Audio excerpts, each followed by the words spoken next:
bienvenue sur A Dylan Story et aujourd'hui je vais vous parler de The Suicide Squad qui est sorti maintenant il y a un petit peu plus d'une semaine puisqu'il était sorti le 28 juillet, le jour de mon anniversaire et j'avais été le voir Day One et putain merci pour ce cadeau de James Gunn. Déjà c'est l'un des films que j'attendais le plus parce que bon j'adore déjà Suicide Squad de base et en plus je kiffe James Gunn, et là je me disais que ça ne pouvait que marcher, encore plus avec les bandes annonces. Je l'avais mis dans mes attentes, notamment dans ma vidéo des attentes des films que j'attendais le plus, et voilà, je suis pas déçu, The Suicide Squad est un putain de gros kiff, et voilà, bon bah adieu Suicide Squad de David Ayer. Non, pour vous dire un petit peu, j'ai l'impression de voir la suite de Suicide Squad de David Ayer, mais après les présentations de personnages. C'est-à-dire qu'une fois ça terminé, j'ai l'impression que là, le film est tiré de cette partie-là, mais pas de la fin de ce film. Voilà, hein. Mais avant de rentrer dans le vif du sujet, n'hésitez pas à liker, à partager et à vous abonner, je vous en remercie. Comme je le disais, c'est réalisé par James Gunn et on pouvait s'attendre à du lourd, parce que James Gunn, je trouve que c'est un très très bon réalisateur. Et là, justement, il nous a fait un film complètement décomplexé et il nous a fait ce que devait être la Suicide Squad pour moi, qui est un excellent comics d'ailleurs, que je vous invite à lire, les archives de la Suicide Squad. Pour le moment, il n'y a que 3 tomes, mais je vous invite à foncer dessus. Et là, c'est complètement décomplexé. Alors évidemment, on va retrouver certains de nos personnages, avec Viola Davis qui va reprendre le rôle d'Amanda Waller, qu'elle joue d'ailleurs à merveille. Margot Robbie va évidemment reprendre le rôle d'Harley Quinn, qu'elle joue elle aussi à merveille. On va avoir le Captain Rick Flag, je me rappelle plus comment il s'appelle, Joel Kinnaman, qui lui aussi joue très très bien. On va avoir Jake Courtney dans Captain Boomerang. On va avoir du gros nom puisqu'on va avoir l'introduction de John Cena, hein, ça y est, qui s'est lancé dans le Hollywood avec Peacemaker. D'ailleurs, James Gunn aime bien les catcheurs, hein, puisqu'il avait pris Dave Bautista pour jouer Drax dans Les Gardiens de la Galaxie. On a Idris Elba qui va jouer Bloodsport. Voilà, bon, il y a plein de noms. Il y a King Shark qui va être joué par Stallone, qui est un petit peu d'ailleurs le reflet de Groot dans Les Gardiens de la Galaxie. Mais il y a pas mal de reflets justement, et ça je vais revenir un petit peu après. De quoi va parler le film? Et bah tout simplement, c'est une mission suicide avec des anciens détenus qu'on va envoyer sur une île pour aller détruire une base voilà, d'une île qui se situe, je sais plus qui se situe où, mais voilà, en gros on envoie la Suicide Squad là-bas, et c'est ce qu'on voulait voir de la Suicide Squad, c'est-à-dire que c'est des méchants qui vont, oui, sauver le monde entre guillemets, mais qui vont rester méchants. Là où dans 1, ils avaient une espèce de rédemption, où limite, ils devenaient gentils et il n'y avait plus aucun intérêt, et en plus c'était complètement bidon, là c'est complètement décomplexé, il y a plein de méchants, il n'y en a pas que 3 ou 4, il y a plein de gens qui vont mourir, notamment dans cette scène d'ouverture, mais complètement folle. D'ailleurs, on sent que c'est signé James Gunn, et c'est quelque chose qui lui plaît, ça, un petit peu la violence, le sang. Je repense à Rocket Raccoon dans Gardien de la Galaxie. Il le fait souvent tirer sur beaucoup d'ennemis et tuer pas mal de gens. Et on sent que là, James Gunn, ce qu'il peut faire en plus, c'est mettre le sang, ce qu'il ne peut pas faire avec Disney. Et là, voilà, il se fait plaisir, il y a des giclées de sang, ça part dans tous les sens. Il y a des personnages qui meurent à droite, à gauche, enfin, ça y va à fond. En plus, en termes de réalisation, c'est très très bon. Il y a de très bonnes idées de mise en scène. Notamment, je pense à un combat qui va être vu dans le reflet d'un casque. Alors ça, c'est très très bien trouvé. Les effets spéciaux sont super. Peut-être l'humour qui est un petit peu en dessous, qui est peut-être des fois un petit peu lourd, mais franchement, pour moi, ça va avec le propos du film. À aucun moment, ça ne casse, je trouve, l'action ou le délire du film. Et ce qui est fou avec ce film, ce que j'aime bien, c'est que, comme je dis, oui, ce sont des méchants qui vont aller sauver le monde, mais à aucun moment, moi je trouve, hein, on les perçoit comme des gentils à la fin. Même s'ils ont sauvé le monde, ils gardent leur part de ce qu'ils n'avaient pas réussi à faire dans le 1, leur part de méchanceté, c'est-à-dire que voilà, je vais prendre Bloodsport et le personnage de John Cena, d'un coup ils vont tuer mais je sais pas combien de gars, et en fait on va se rendre compte que c'était des gentils, et en fait bah ils en ont rien à foutre. Voilà. Et puis non, ils vont continuer à se tirer sur la barre, ils vont avoir des paroles crues, ils vont avoir aucun scrupule, aucun remords à tuer telle ou telle personne. Voilà, ils ne vont pas hésiter. En plus c'est complètement décomplexé encore une fois. Enfin à la fin il y a carrément un kaiju quoi. Enfin je veux dire c'est un kaiju, c'est une étoile de mer. Enfin le truc. Et voilà, ça c'est tout James Gunn, c'est complètement décomplexé, c'est drôle. Alors pour revenir sur les personnages, ce que je trouve hyper intéressant déjà, c'est qu'il y a certains personnages qu'on avait vus dans un qui vont carrément, attention spoiler, crever dès le départ. Alors ça c'est vraiment un bon point. C'est pareil, il va y avoir des personnages, enfin des acteurs fétiches de James Gunn, dont Michael Rooker qui va être là pour la première partie du film, hein, voilà, qui est l'un de ses acteurs fétiches. Il va y avoir aussi d'ailleurs Nathan Fillion, qui est l'un de ses autres acteurs fétiches qui apparaît aussi dans chacun de ses films à James Gunn. Voilà, il y a des petites références comme ça pour ceux qui connaisseraient un petit peu la filmographie de James Gunn, vous reconnaîtrez cet acteur. Bon, Michael Rooker est connu maintenant, alors que Fillion, il est un petit peu moins connu quand même, malgré qu'il apparaît à chacun des films de James Gunn, notamment. Et les personnages pour moi qui sont hyper bien écrits, déjà c'est que par moment on prend le temps de les développer, par exemple Bloodsport, et là on sent que voilà, Bloodsport c'est tout l'inverse de ce qu'était Deathstroke avec le Will Smith qui casse les couilles pour sa fille, etc. Là on a des années-lumière de ça. C'est pareil, là Harley Quinn, voilà, moi c'est ça que je veux voir d'Harley Quinn. La scène où elle est attachée, elle se fait torturer et elle résiste et elle rigole, etc. Et elle finit par tous les buter. C'est ça que je voulais voir dans Birds of Prey, c'est-à-dire que c'est une personne qui est complètement atteinte psychologiquement. Et là, on a la meilleure scène de tous les films qu'on a vus dans Suicide Squad. La scène où elle se fait torturer, elle est pendue à la chaîne et elle se fait torturer pour qu'elle parle. Et au lieu de répondre, elle rigole, etc. Elle en a rien à faire de ce qu'elle est en train de subir, mais c'est juste génial. Franchement, Harley Quinn, mais dans ce film, est hyper bien écrit, c'est vraiment top. Comme je disais, King Shark est le reflet, par contre, de Groot dans Gardien de la Galaxie. Et ça, on sent de toute façon la référence, puisque King Shark, encore une fois, va avoir plus de phrases, oui certes, que Vin Diesel dans Gardien de la Galaxie, mais il va en avoir très peu, et c'est un petit peu pareil, on prend Vin Diesel, on prend Sylvester Stallone, enfin, on prend deux grosses stars et tout, donc ils sont un petit peu écrits, je trouve, de la même manière, et King Shark, c'est carrément Hulk, quoi, le truc est complètement invincible, complètement cheaté, c'est un perso vraiment cool à voir et à regarder, et c'est pareil, Peacemaker, John Cena est vraiment un bon acteur, hein. En tout cas dans le rôle de méchant, je trouve qu'il joue bien, voilà, pour le moment il est dans ce rôle ancré.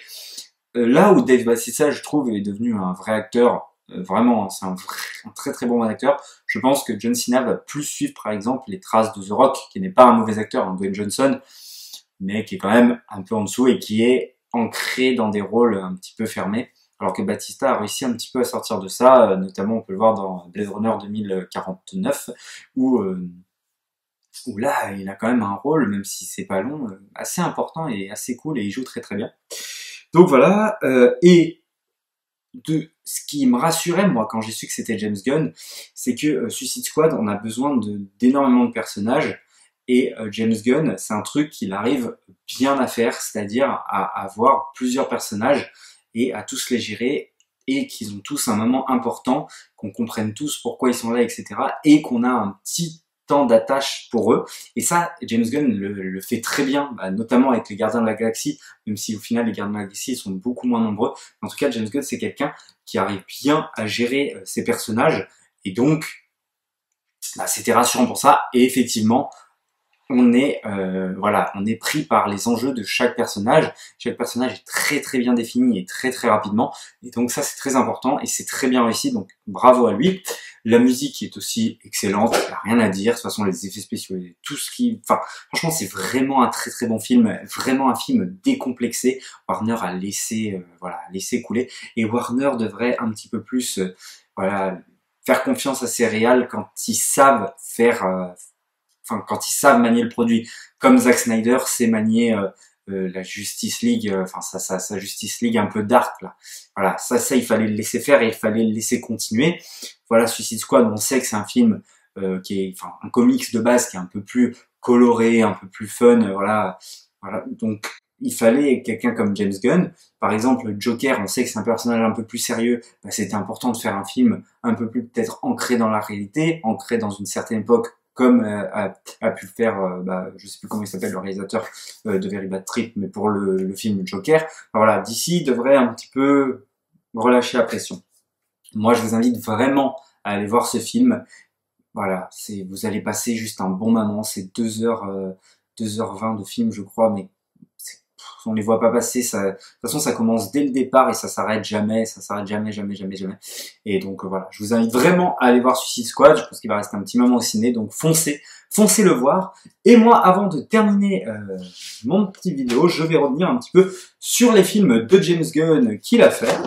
Et donc, il a écrit à l'époque, en 2003, Scooby-Doo, qui est l'un de mes films de mon enfance. C'est tout simplement l'un de mes premiers DVD d'ailleurs, Scooby-Doo. Donc il est pas à la réal, il est juste à l'écriture en termes de scénariste. Il a même regardé les clubs, les Warner DVD Club. À l'époque, on pouvait s'inscrire et on recevait les DVD. Donc ça, c'est l'un de mes premiers DVD d'enfance. 2003, j'avais quoi, 7 ans, 8 ans. Donc voilà, et ça pour moi c'est toujours un gros kiff, hein. Vous savez très bien que généralement quand on a des films d'enfance, on a du mal à les critiquer, hein. Généralement on est campé sur notre position, et c'est vrai que même si maintenant j'y vois les défauts, bah j'ai du mal à ne pas prendre de plaisir devant ce film. Voilà, et il a fait aussi Scooby-Doo 2 d'ailleurs, bon il doit être par là, mais voilà. La première réalisation de James Gunn est Roméo et Juliette, mais je crois pas que le DVD et le film soient trouvables. En tout cas, je l'ai pas jamais trouvé. Mais son autre film qui est sorti en Blu-ray, grâce au Gardiens de la Galaxie d'ailleurs, je pense, est Horribilis. Et Horribilis, justement, il va mettre les deux acteurs fétiches de James Gunn, à savoir Michael Rooker qui va jouer justement ce fameux Horribilis, ce fameux monstre dont on va voir sa transformation au fur et à mesure. C'est un film complètement fun, voilà, c'est gore, il y a du sang, on sent que c'est du James Gunn, on sent que ça lui plaît. Il y a du monstre et il y a Nathan Fillion. Il y a ce petit Nathan Fillion justement dans le film qui va être l'un des personnages principaux. Et voilà, c'est un excellent Blu-ray. D'ailleurs, je vous invite à l'acheter si jamais vous avez vu ce film, parce que déjà le film est très bon si vous aimez un petit peu les films, les slashers complètement décomplexés, voilà, c'est drôle, c'est fun, c'est cool, voilà, et il y a beaucoup de sang justement, on le sent, voilà, et il sait déjà manier la caméra, le petit, et il sait faire avec peu de budget, et je pense que c'est ce qui a fait qu'il a été très vite pris sur un gros budget comme les Gardiens de la Galaxie James Gunn, et voilà. Un excellent film, il y a énormément de bonus, donc je vous invite à acheter ce Horribilis.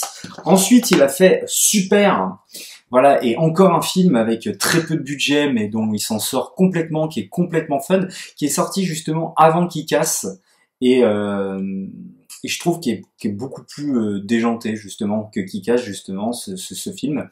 Et encore une fois, il y a Michael Rooker qui apparaît dans le film, il y a Nathan Fillion, mais alors là, ils ont des rôles un petit peu en retrait. Là, il y a Liv Tyler, hein, la Arwen dans Le Seigneur des Anneaux, il y a Kevin Bacon, et c'est un film un petit peu à la Kick-Ass, c'est-à-dire que c'est un mec qui n'a pas de super pouvoir, mais qui va s'inventer un personnage avec des super pouvoirs, et encore une fois, James Gunn adore, on sent que, voilà, il y va dans la violence, il n'hésite pas, c'est-à-dire que voilà, il va prendre une clamolette, il va taper un mec, il a le sang qui va gicler, etc. Enfin, il y a pas mal de scènes comme ça. On sent que c'est quelque chose qui lui plaît de mettre ça en scène à l'écran. Et c'est vraiment cool, déjanté, décomplexé. Et là, c'est un film décomplexé déjà. Là, c'est un film un peu d'horreur, mais ça reste décomplexé. Et là, c'est un film complètement décomplexé, on peut le dire. Ensuite, on lui propose une grosse production et il prend en main la chose à merveille. Déjà parce que je pense qu'il arrive justement à écrire et à gérer chaque personnage des Gardiens de la Galaxie, et on avait besoin d'un réalisateur comme ça qui sache bien faire avec chaque personnage, qui ne laisse aucun personnage en retrait. Et là, chaque personnage est intéressant, la musique est complètement folle, la scène d'intro splendide des Gardiens de la Galaxie. Et c'est un film, bah ouais, complètement décomplexé et fun. Et comme les Gardiens de la Galaxie 2. Et les deux ont Nathan Fillion et Michael Rooker, encore une fois. Et Michael Rooker, pour moi, est l'un des personnages les mieux écrits des Gardiens de la Galaxie 2, avec une trajectoire complètement folle. Et le casting, encore une fois, est hyper bien choisi, l'histoire hyper bien développée. Il arrive vraiment bien à développer chaque personnage dans ses histoires, James Gunn, et c'est vraiment ça qui est bon. Donc voilà, c'est un excellent réalisateur. Je vous invite à voir toute sa filmographie pour ceux qui n'auraient pas vu. Même les Gardiens de la Galaxie, le 1, le 2, je sais pas. Peut-être que le 2, faut avoir vu le MCU. Je vous avoue que ça fait un petit moment que j'ai pas vu. Alors que le 1, par contre, vous pouvez foncer sans avoir le MCU. Pour ceux qui n'auraient pas tout vu du Marvel Cinematic Universe, vous pouvez juste prendre les Gardiens de la Galaxie et vous matez ça. Vous allez passer un bon moment. Ceux qui aiment les slashers et tout, voilà, les films un peu avec des monstres et tout, regardez Horribilis, vous allez kiffer. Et ceux qui aiment les films complètement décomplexés à la super, foncez, voilà. Je trouve que James Gunn, c'est peut-être pas un grand pour le moment, mais pour moi déjà en 4 films, il a prouvé ce qu'il savait faire. Ah oui, il a fait The Movie Project aussi, qui est un film qui est réalisé avec plein de réalisateurs et plein d'acteurs différents. Donc voilà, ça je l'ai pas vu, je l'ai pas, mais par contre il faudrait que je l'achète un de ces 4 puisqu'il a réalisé une des scènes justement de ce film. Voilà. En tout cas, James Gunn, c'est un très très bon. Et voilà, allez voir Suicide Squad, dites-moi ce que vous en avez pensé dans les commentaires, n'hésitez pas à liker, partager et à vous abonner. Et nous on se dit à la prochaine pour une prochaine histoire.